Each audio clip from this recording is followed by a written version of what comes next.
In this video, I will show you step by step how you can fix your Samsung TV not connecting to your Wi-Fi network.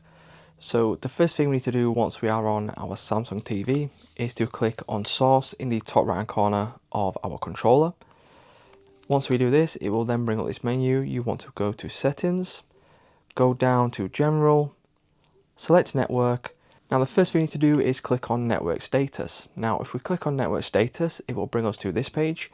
You then want to go over to IP settings, whether this is connected or disconnected. Click on IP settings, and then you want to make sure that your IP settings and DNS settings are set to get automatically.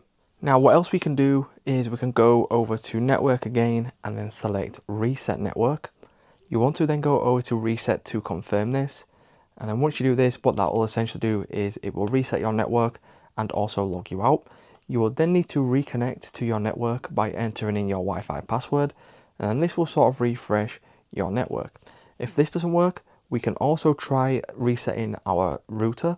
If that doesn't work, what we can do is go down to expert settings, and you can go down to IPv6, and then you can disable this and then try and reconnect. Once you have reconnected, you will then be able to enable this again. So it's just that simple, guys. That's many ways that you can fix the network not working on your Samsung television.